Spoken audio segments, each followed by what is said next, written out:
I'm delighted to be part of this seminar series that is going to look at harnessing the applications of science, technology, and innovation, not just for the pandemic, but I think we are moving towards ensuring that whatever we are doing are made sustainable.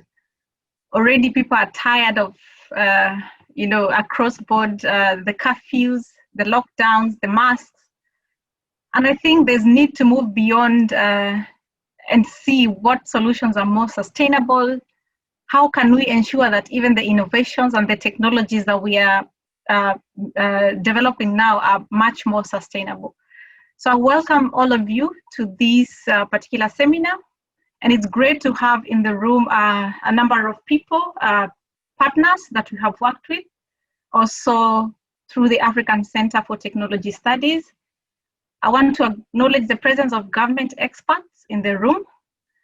I want to acknowledge the presence of researchers and academicians as well in this particular Zoom meeting, young innovators, and just more broadly the productive sector, because we have a number of people represented here who are supporting innovations that are emerging in the continent, however frugal and rudimentary they are. I also want to acknowledge the presence of the wider ARENE network members, the ARENE focal points, who have really spurred dialogue and discussions across the continent. And the idea, as Dr. Kezia has mentioned, is to look at what are some of the lessons that can be learned and how can we support impact. How can we scale some of the ideas that we see in the continent?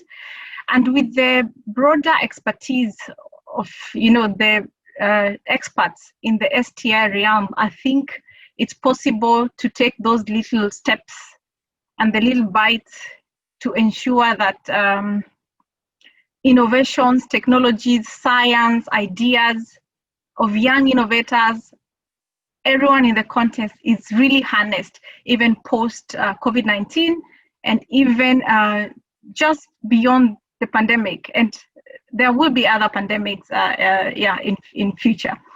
So as that, then allow me to share my screen.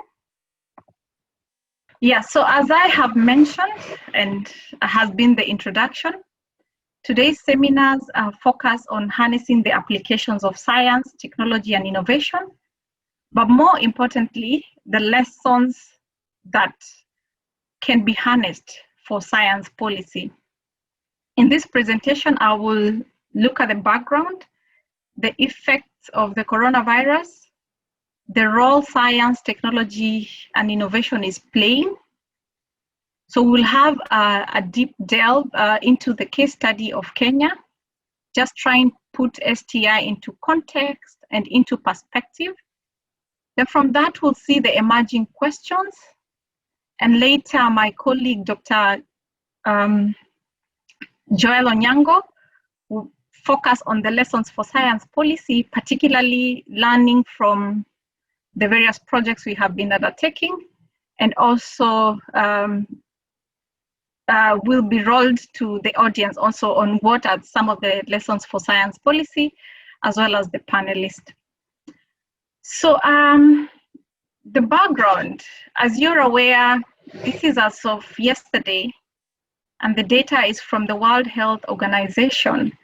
We have 31,664,104 confirmed cases, and the deaths are reached close to 1 million. And from the map below, we can see that as it was anticipated that Africa will really suffer the burden of the coronavirus, but this has not been the case. Africa has recorded much lower cases as anticipated. And because COVID-19 is a new disease with limited information, there's still ongoing research and studies around vaccine trials, really understanding the vulnerability of the population and why Africa is also recording such numbers. But it is not that we should sit down and say it is not here. I think we need to think about the measures that we are going to put in place now and even post the pandemic. So currently, because the virus has limited information, the measures that have been put in place include isolation, the lockdowns, the school closures we have seen, working from home. And a lot of it has relied on science policy interface. So through the emergence of the coronavirus, expert opinions were sourced, science was really also heavily relied upon. And this interface is what has really been supporting the fight against COVID-19. So as you look at in the African context, just as I have mentioned, health has really been affected.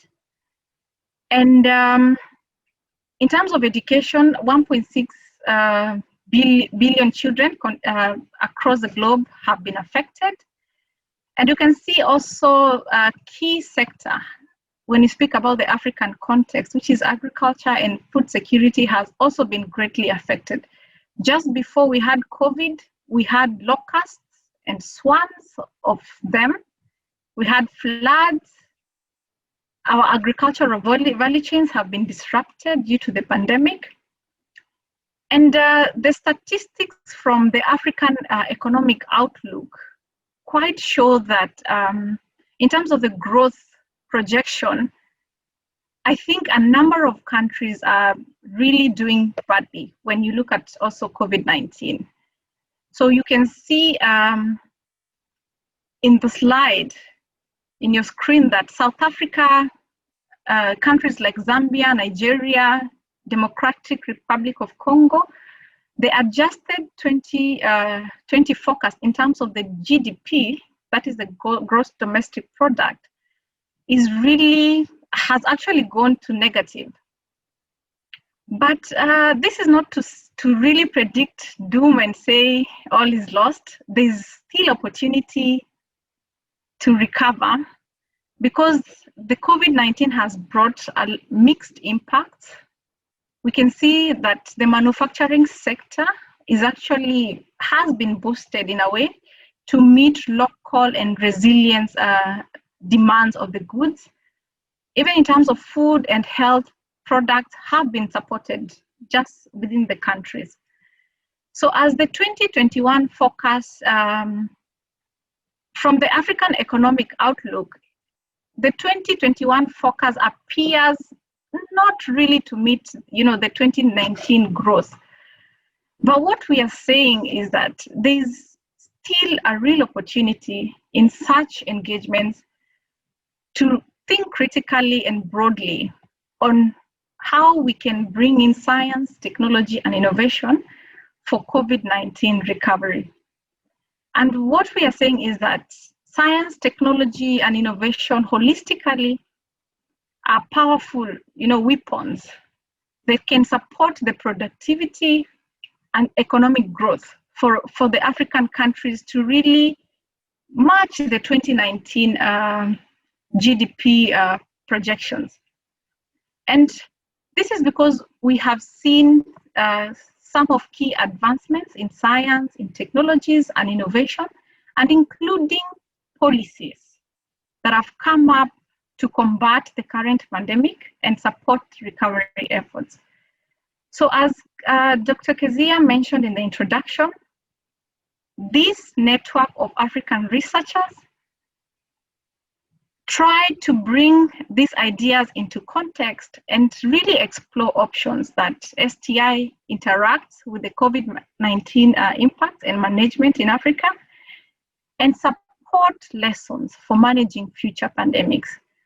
So at the moment, we have received 13 book chapters on the STI theme that have been accepted for the presentation in our upcoming ARENE annual conference, which will take place in November. And we look forward again to building on the discussions we will have today to inform this particular conference and to also build to the book volume that we are putting together on building Africa's resilience post-COVID-19. So just to delve deep, a number of times STI has been thought of a very neat, very neat conceptual way of explaining development. But sometimes it is not as neat as it's usually put. So maybe in the basic forms, STI would comprise of 3 elements: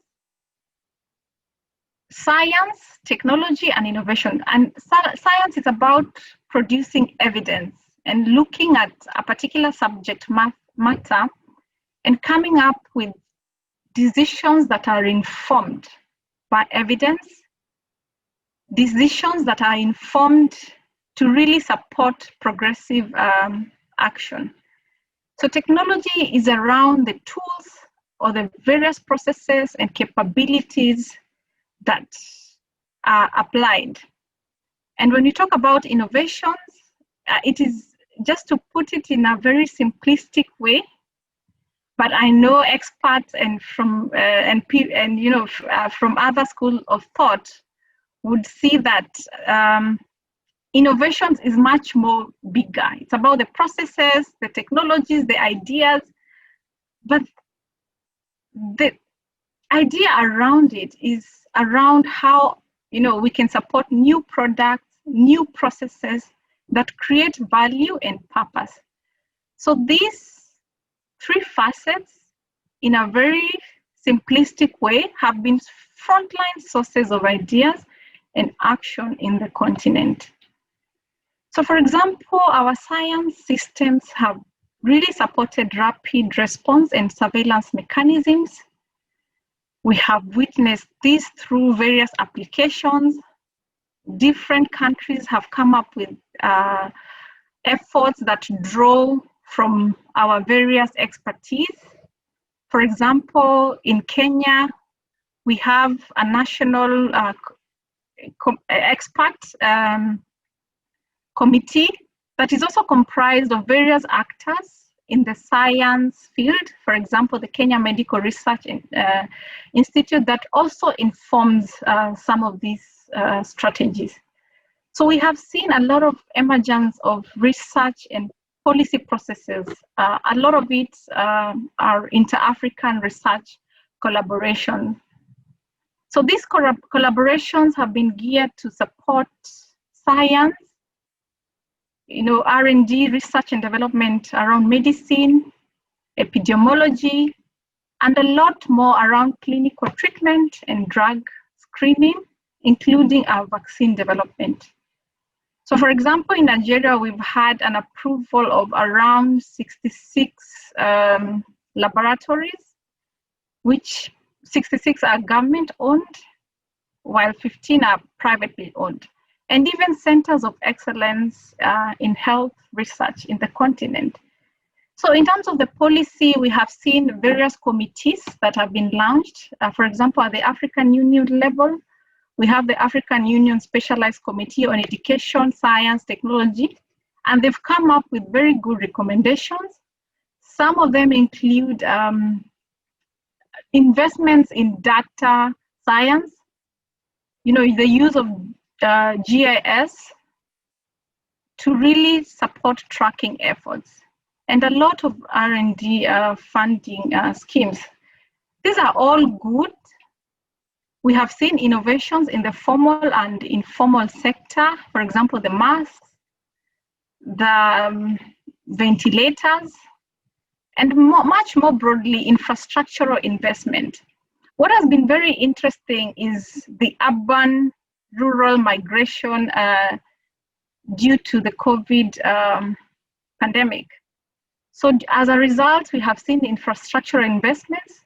For example, Kenya had investments in the Google Loons to expand internet coverage in the rural areas. In Algeria, we have self-monitoring and self-diagnostic applications that have provided health information. So perhaps just to put science, technology, and innovation into very practical context, I would like us to watch a short video on the emerging innovations and a case study of Kenya to see how efforts towards the fight of coronavirus have been applied using science, technology, and innovation, and more broadly, relying on local innovations and also research at our university. So perhaps, Aaron, if you're here, you could play the video.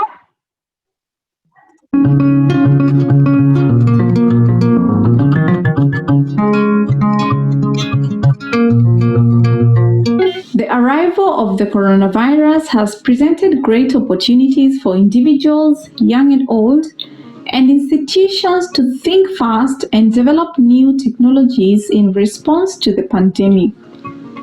Kenya, like many African countries, has relied on international manufacturers for most of its needs. But with the borders closed and the global medical equipment companies struggling to satisfy the demand, it has been forced to look within its borders for solutions. A group of 16 students drawn from Kenyatta University developed a prototype ventilator. The ventilator was driven by engineering school dean Dr. Shadrack Mambo and Professor Nicholas Gikonyo, who is the chairman of the Chandaria Business Innovation and Incubation Center. All the materials used for the prototype were locally sourced. In Bungoma County, for example, a 9-year-old boy made a wooden hand washing station that allows users to tip a bucket of water, swing a foot pedal to avoid touching surfaces to reduce infections. 5 research students from Pan-African University, the Institute for Basic Sciences, Technology and Innovation, have invented an automatic solar-powered hand washing machine. This machine has a sensor that detects every step when one wants to wash his or her hands, and immediately one draws his hands closer to the 2 fitted taps, the machine will sense the move and within a second will dispense soap. The individual will then be allowed 15 seconds to scrub his or her hands, and within the next 15 seconds, water will be flowing to rinse his or her hands. Should the time allocated not be sufficient, the machine, after sensing the same, would additionally extend the flow for another 5 seconds, after which it automatically switches off. So the ventilators can run on, continuously on a 12-voltage battery. In fact, it runs on electricity and even solar. The ventilators have unique features that, besides their portability, they are light in weight, meaning they could easily be transported and used at any point of need. And so besides being user-friendly and efficient, because it can use battery, electricity, or solar, the engineers have utilized materials that are really locally available, and this has encouraged mass production. For years, contact tracing has formed the basis of public health response to curbing, infectious diseases. And the coronavirus is no different. They have developed a contact tracing application to help identify who, where, and when a person gets into contact with a COVID-19 positive person. This application also includes triaging and case management functions that are primed to solve the cumbersome nature of manual records, which are currently, witnessed in most hospitals across the country. So the list goes on and on and on. A really clear indication that when we are faced with challenges, there are great opportunities to come up with homegrown solutions, better policies to regulate and safeguard, innovations, and ensure that standards are observed. So the question remains, are we being reactive to the innovations that we have seen? Or do we need to be more proactive to develop ideas, technologies, solutions that really meet the needs of the continent? And if this is the case, how do we better support and scale emerging innovations even beyond the COVID-19 pandemic?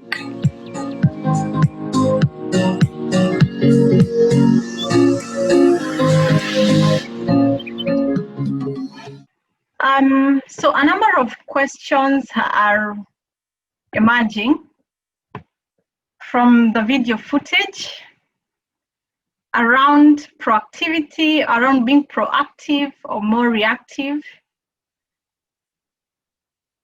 But the question still remains from these innovations that we have seen. So how do we link the innovations to uptake and impact? But more importantly, what are the lessons for science policies?